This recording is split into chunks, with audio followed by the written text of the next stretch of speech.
Over the past 5 years, we've seen a dramatic spike in poaching. Every single year that we've had, there's been a grim new record that's been set.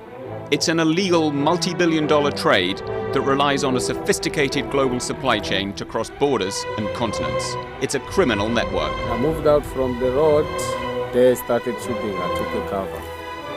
And I fired back. Fueled by vast sums of money. Pangolin feature soup, which goes for approximately $1,750. 80–90% of rhinos' horns are fake. People are lending money, selling their house to buy a buffalo horn.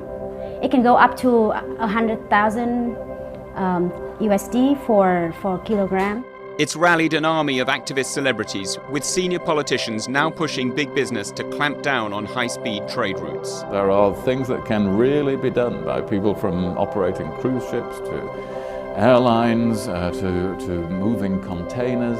It's a market sustained by age-old beliefs and a surging middle class in East Asia. When people are desperate and they have money, I think they will do everything to open the window of hope for them. It's a story of the fragility of institutions in emerging markets, as well as of the challenges a globalized world brings to international law enforcement. Por enquanto nunca apanhamos algum mandante, algum furtivo, em nenhum momento já denunciou quem é o seu mandante. And to conserving some of the planet's most magnificent beasts, as well as some of its most unassuming. Killing seems to be fairly unstoppable. It's the fight to stem a rapacious network of supply and demand. A tale of trade in creatures both great and small.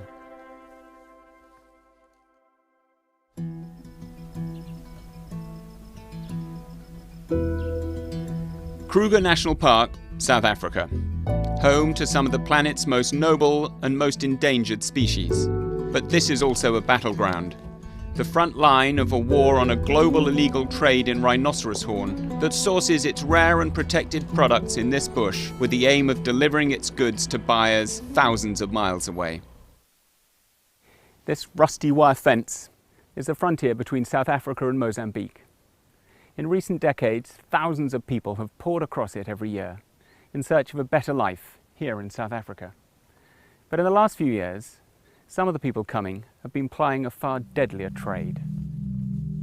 The poaching of rhinoceros in Kruger Park has reached epidemic proportions.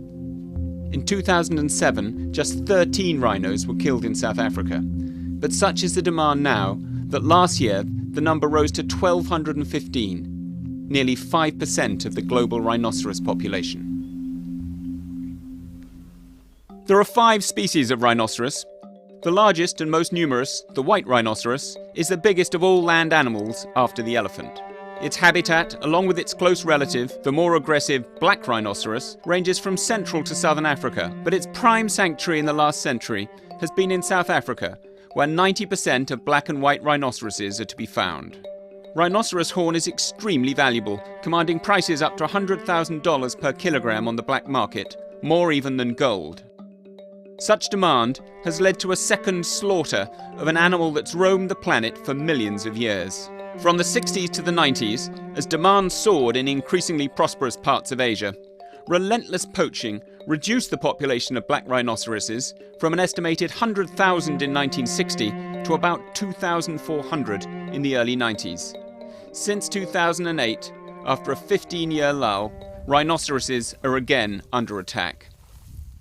The financial rewards on offer are often too tempting to turn down for the many impoverished Mozambicans living close to the South African border.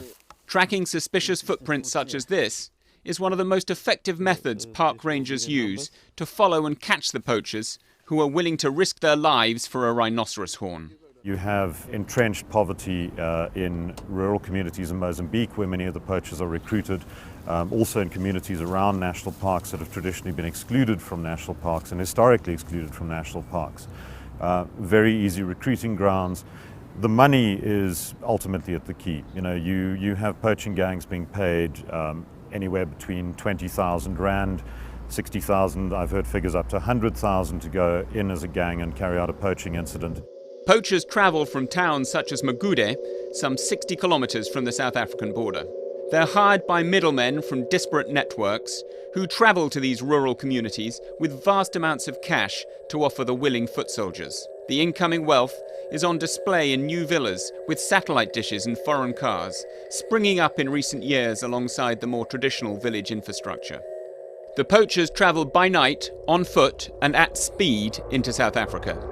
There they'll track and shoot rhinoceroses before removing the horns with knives or axes and making a quick retreat back across the border before park rangers can catch up with them.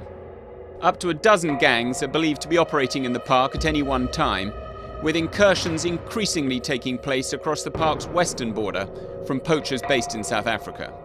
The poachers returning to Mozambique become the responsibility of Commander Sabola, who heads up a new national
created using Powtoon.